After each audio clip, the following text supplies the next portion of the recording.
Terima kasih atas peluang dan ruang yang diberikan untuk saya sama-sama membahas pindaan akta pada kali ini. Ucapan tahniah saya ucapkan kepada kementerian di atas pindaan kepada Akta Suruhanjaya Perkhidmatan Air Negara, dan saya tengok pindaan ini merangkumi beberapa aspek penting dalam akta ini, termasuk penambahbaikan prosedur keuangan, kebajikan pekerja, tempoh ahli ataupun anggota Suruhanjaya dan yang lain-lain.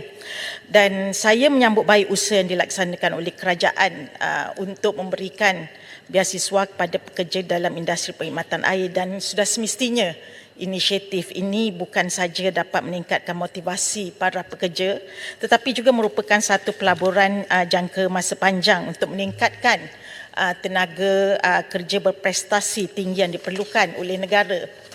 Namun begitu, untuk meningkatkan proses penentuan pemberian beasiswa, saya ingin mencadangkan agar kuasa penuh yang diberikan kepada Suruhanjaya dilengkapi dengan semakan dan keseimbangan yang sesuai. Adalah lebih elok agar Suruhanjaya menubuhkan satu panel ataupun jawatankuasa penilai yang terdiri mungkin daripada wakil Suruhanjaya sendiri, dan yang pentingnya perlu ada pakar-pakar industri yang berkaitan. Dengan langkah itu kita dapat memastikan bahawa pemilihan calon yang layak menerima akan dilakukan dengan lebih teliti dan lebih efisien sejajar dengan matlamat kerajaan untuk melahirkan tenaga kerja berprestasi tinggi. Dan saya percaya dengan penubuhan jawatankuasa ini juga ianya boleh membolehkan Suruhanjaya menjalankan tugasnya dengan efisien dan mempunyai fleksibiliti dalam pengurusan tenaga manusia. Saya ingin ambil kesempatan untuk mendapatkan penjelasan juga daripada pihak kementerian. Apakah bentuk garis panduan atau ketetapan yang untuk melindungi hak pekerja supaya kita dapat mengelakkan daripada penyalahgunaan kuasa atau ketidakadilan terhadap pekerja.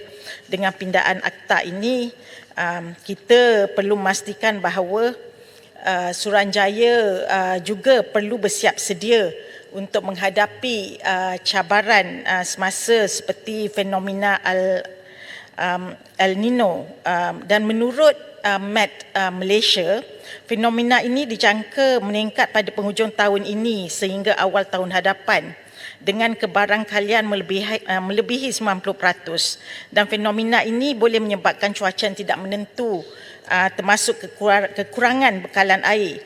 Oleh itu, pihak Suruhanjaya perlulah mempunyai persiapan yang cukup untuk menguruskan situasi sebegini dengan cekap dan berkesan, terutamanya di kawasan yang mempunyai tekanan rendah, termasuklah di kawasan Parlimen Paik Sulong. Jadinya saya ingin mengambil kesempatan ini untuk bertanya, sejauh manakah kesediaan pihak kerajaan dalam menyediakan pelan tindakan mitigasi dalam menangangi perkara ini. Dan yang terakhir, saya ingin merujuk kepada perubahan berkaitan tempoh penggal ahli Suruhanjaya. Dalam pindaan ini, tempohnya dipendekkan kepada 6 tahun, dan langkah ini memang dialu-alukan dan dia akan memberi peluang kepada Suruhanjaya supaya lebih fokus dengan lebih khusus dan selaras dengan pemilihan ahli-ahli Suruhanjaya yang lebih relevan dengan teknologi terkini, dan dalam masa yang sama pindaan ini juga memberi peluang yang lebih luas kepada para pakar untuk berkongsi ilmu dan pengalaman mereka.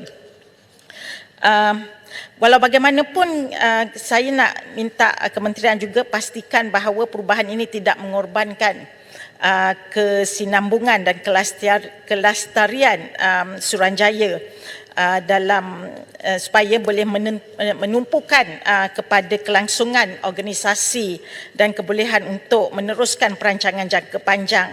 Sebab ianya penting agar segala usaha dan rancangan yang dibuat dapat diteruskan dan diperbaiki daripada semasa ke semasa. Dalam konteks pindaan ini, kesinambungan ini adalah kunci, dan dia perlu menjaga kesinambungan agar antara memberi Suruhanjaya kuasa yang diperlukan untuk menjalankan tugas mereka dengan cekap, dan dalam waktu yang sama juga memastikan kewujudan mekanisme pengawasan dan accountability yang cukup. Dengan itu Parit Sulong menyokong pindaan yang dicadangkan.